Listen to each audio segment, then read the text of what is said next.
Assalamualaikum warahmatullahi wabarakatuh. Nama saya Ramzakisti Al-Hakiki. Dan saya Nabil Mutaroki. Dalam video ini kami akan membahas tentang ulasan singkat tentang sejarah Nahdlatul Ulama dan apa sih Nahdlatul Ulama itu.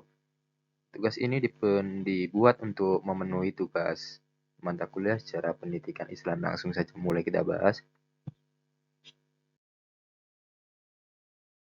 Dan dalam video ini kami mengangkat 4 pembahasan atau 4 poin yang kami rasa penting untuk dibahas.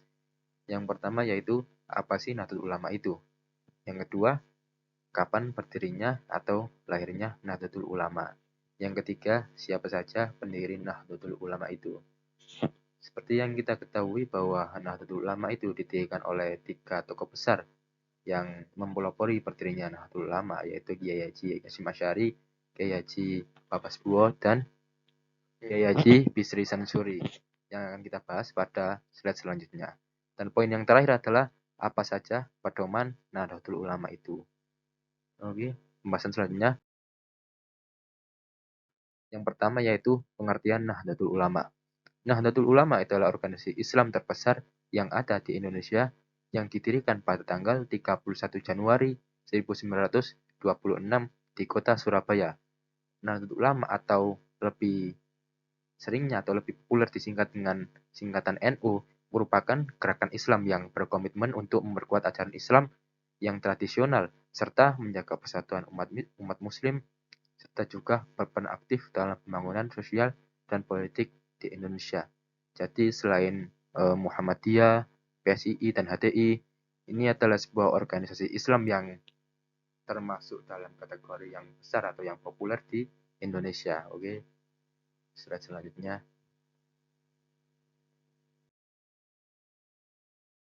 Poin yang kedua yaitu membahas tentang sejarah lahirnya Nahdlatul Ulama. Jadi awal mula berdirinya Nahdlatul Ulama itu yang membuat cikal bakal berdirinya adalah ketika Raja Ibnu Saud memutuskan uh, menerapkan asas tunggal, yakni mazhab Wahabi di Mekah serta hendak menghancurkan semua peninggalan sejarah Islam maupun pra-Islam. Dan uh, kaum pesantren di Indonesia merasa tidak setuju dengan keputusan tersebut, dan karena kaum pesantren ini memiliki dorongan dan minat yang kuat untuk melestarikan kebebasan bermadhab dan melestarikan peninggalan Nabi, maka kaum pesantren ini membuat delegasi sendiri yang dinamai dengan Komite Hijaz yang diketuai oleh Haji Wahab Hasbuwo. Dan ketika setelah pembentukan Komite Hijaz yang sebuah delegasi dari pondok pesantren, atas desakan kalangan pesantren itu dan desakan dari penjuru dunia, maka Raja Ibnu Saud menggunakan niatnya untuk menetapkan asas tunggal tersebut di Mekah dan dapat melaksanakan bebas bermadhab sesuai dengan keinginan kehendak masing-masing agama Islam. Dan dari kejadian tersebut, sebagai organisasi yang bersifat embrional atau sebuah cikal bakal, maka setelah itu dirasa ulama di Indonesia perlu untuk membentuk organisasi yang lebih mencakup dan lebih sistematis untuk mengantisipasi perkembangan zaman. Maka setelah mengadakan rapat para ulama dan berkoordinasi dengan ulama lainnya, maka akhirnya muncul kesepakatan untuk membentuk organisasi yang bernama Nahdlatul Ulama, yang artinya kebangkitan para ulama, yang didirikan pada tanggal 16 Rajab 1344 Hijriah atau sama dengan 31 Januari 1926. Organisasi ini dipimpin oleh Kiai Haji Hasyim Asy'ari sebagai Rois Akbar. Selanjutnya, kita akan membahasnya. Kali ini saya akan menerangkan tentang pendiri NU. Ada 3 pendiri NU yang paling terkenal, yaitu Kiai Haji Hasyim Asy'ari, Kiai Haji Bisri Samsuri, dan Kiai Haji Hasbuwo. Yang pertama, Kiai Haji Hasyim Asy'ari lahir pada tanggal 14 Februari. Tepatnya ia lahir pada 14 Februari 1871 Masehi, yang bertepatan dengan Selasa Kliwon 24 Zulqa'dah 1287 Hijriah di Kabupaten Jombang. Beliau wafat di Jombang dalam usia 76 tahun.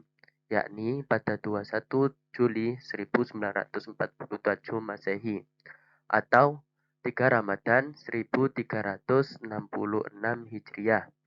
Sosok muassis atau pendiri NU ini dimakamkan di Kompleks Pondok Pesantren Tebu Ireng, Jombang. Peran Mbah Hasyim Asy'ari penting sekali bagi perkembangan Islam di Nusantara. Ayahanda Menteri Agama fenomenal, Kiai Haji Ahmad Wahid Hasyim ini mendirikan pesantren Tebu Ireng pada tahun 1899 Masehi. Hampir sebagian besar pesantren di Jawa dan Sumatera lahir dari rahim pesantren Tebu Ireng. Para kiainya juga pernah menjadi santri Mbah Hasyim. Selain itu, Hadratus Syekh Kiai Haji Muhammad Hasyim Asy'ari juga berperan penting dalam perjuangan kemerdekaan Indonesia. Ia mengajak para santrinya untuk berjuang melawan penjajah, yaitu revolusi jihad. Selanjutnya, pendiri yang ketiga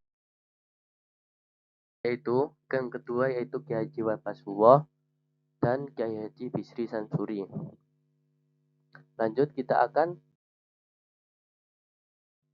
melihat pedoman-pedoman yang dianut oleh Nahdlatul Ulama. Berdirinya Nahdlatul Ulama ini tak bisa dilepaskan dengan upaya mempertahankan ajaran Ahlus Sunnah wal Jamaah. Ajaran ini bersumber dari Al-Quran, Sunnah, Ijma' atau keputusan-keputusan para ulama sebelumnya, dan Qiyas, yaitu kasus-kasus yang ada di dalam cerita Al-Quran dan hadis. Seperti yang dikutip oleh Marijan dari Kiai Haji Mustafa Bisri, ada 3 substansi, yaitu pertama dalam bidang-bidang hukum Islam. Nahdlatul Ulama menganut salah satu ajaran dari 4 mazhab, yakni Hanafi, Maliki, Syafi'i, dan Hambali. Yang dalam prakteknya para kiai NU menganut kuat mazhab Syafi'i. Yang kedua, bidang tauhid. Dalam soal tauhid atau ketuhanan, menganut ajaran Imam Abu Hasan Al-Asy'ari. Selanjutnya, dalam bidang tasawuf, menganut dasar-dasar ajaran Imam Abu Qasim Al-Junaidi.